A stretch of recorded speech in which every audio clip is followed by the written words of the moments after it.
YouTube channel நண்பர்களே வணக்கம், இறை வணக்கம் நண்பர்களே. நான் உங்கள் சுந்தரபாண்டியன், இயற்கை வாழ்வியல் ஆலோசகர். நண்பர்களே, நாம இன்னைக்கு பார்க்க போறது இந்த கிணத்து பாசானம், தலைவெட்டி பூண்டு, தாத்தா பூண்டு, இப்படி பல்வேறு பெயர்களால் அழைக்கப்படக்கூடிய இந்த ஒரு அரிய அற்புதமான மூலிகை. ஒரு குறிப்பிட்ட பருவத்துல மட்டுமே, குறிப்பா ஈரப்பதங்கள் இருக்கிற இடங்கள்ல மட்டுமே, தண்ணி ஓட்டம் இருக்கிற இடங்கள்ல மட்டுமே வளரக்கூடிய ஒரு தாவரம். நீளமான தண்டுடைய தாவரம். இது தரையில படர்ந்து ஓடக்கூடியது. தரை மூலிகையிலாவும் சொல்லப்படக்கூடிய ஒரு மூலிகை இது. இதோடைய தண்டுடைய நுனியில ஒரு மஞ்சள் நிறத்துல சூரியகாந்தி பூ மாதிரி பூத்து இருக்கும். பார்ப்பதற்கு ரொம்ப அழகா இருக்கும். ஒரு நிலம் முழுக்க இது அழகா படர்ந்து இருக்கும். ஒரு அற்புதமான காட்சியா இருக்கும்.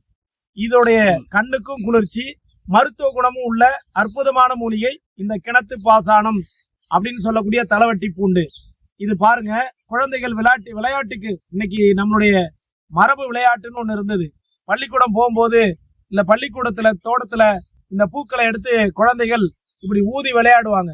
அது காத்துல பரவி தன்னுடைய விதைகளை பரவலாக்கம் செய்யும். அப்படி ஒரு அற்புதமான ஒரு மூலிகை.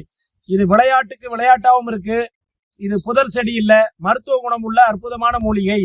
என்ன மூலிகை, இதுல என்ன மருத்துவ குணம் இருக்குன்னா, இது எல்லா வகையான அல்சரையும் குணமாக்கும். Peptic ulcer, chronic ulcer, duodenal ulcer, எல்லா வகையான இரைப்பை புண்ணையும் ஆத்தக்கூடிய நிறைய ஆல்கலாய்டுகள் இந்த மூலிகையில இருக்குது.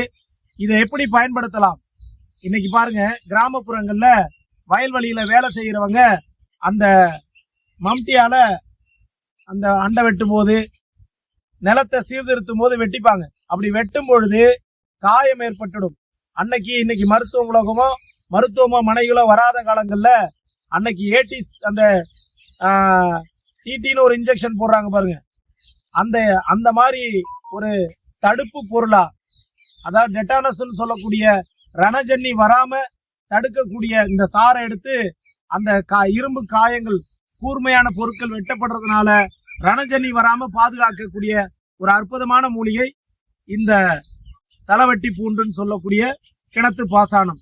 அதுக்கு மட்டும் இல்லைங்க, நான் சொன்ன மாதிரி அல்சர் உள்ளவங்க இந்த இலைய தண்ணியில அலசி திரிகடி பிரமாணம் இந்த 3 விரலால எடுத்து இலைய பச்சையா மென்னி காலை மாலை சாப்பிடலாம். அப்படி இல்லாதவங்க இதோட இலை தண்டுகளை எடுத்து நிழல்ல காய வச்சு பவுடர் பண்ணி சூரணம் பண்ணி சுத்தி செய்த பிறகு வஸ்திரகாயம் செஞ்சுக்கணும். துணியில அதை சலிச்சு எடுத்துக்கிட்டு இந்த பொடியை எடுத்து கொதிக்க வச்சு டீ மாதிரி கூட காலை மாலை கஷாயம் மட்டும் சாப்பிடலாம்.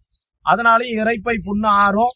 அது மட்டும் இல்லாம ஆசன வாயில வெடிப்பு இருக்கும். ஃபிஷர் ஆசன வாயில வெடிப்பு இருக்கும். ஆசன வாயை போட்டு சில குழந்தைகளுக்கு அந்த மாதிரி பிரச்சனைகள் வருது. 10-12 வயசுல இந்த fried rice, noodles, junk food, fast food, இந்த சவர்மா இல்லைங்க, அது பேர் சாவர்மா, இந்த மாதிரி பரோட்டா, இந்த மாதிரி சாப்பிடக்கூடிய குழந்தைகளுக்கு, மைதா உணவுகள் சாப்பிடக்கூடிய குழந்தைகளுக்கு கிராமத்துல சொல்லுவாங்க முக்குனா மூலம். யாரெல்லாம் முக்கி மலங்கழிக்கிறாங்களோ அவங்களுக்கெல்லாம் ஆசன வாயில வெடிப்பு ஏற்படும். இந்த ஃபிஷர்னு சொல்லக்கூடிய வெடிப்பு, அந்த வெடிப்பு வந்துருச்சுன்னா மோஷன்ல ரத்த கசிவும் இருக்கும், காயமும் இருக்கும். அந்த மாதிரி போட்டு புடுங்கிப்பாங்க. ராத்திரி பகல்லாம் போட்டு அதை சொரிஞ்சு ஆசன வாய ரணமா புண்ணாயிடும். அந்த மாதிரி இருக்கிறவங்க இந்த கிணத்து பாசானத்தை, இந்த சாரை எடுத்து, இந்த சாரை உள்ளுக்கு சாப்பிட்றது மூலியமாவும், இந்த சாரை எடுத்து மஞ்சளோட குழைச்சி ஆசன வாயில அந்த சாரை மட்டும் பூசிட்டு வர ஆசன வாயில இருக்க வெடிப்பு, அந்த ரத்த கசிவு நீக்கும். உள்ளுக்கும் இதை எடுத்துக்கலாம். ஒரு அற்புதமான ஒரு மூலிகை இந்த கிணத்து பாசானம். நம்ம தமிழ் மரபுலையும் ஆயிரக்கணக்கான ஆண்டுகளா பயன்படுத்தக்கூடிய ஒரு அற்புதமான தாவரம் இந்த கிணத்து பாசானம். இது வெறும் புதர் செடி இல்ல, களை செடி இல்ல.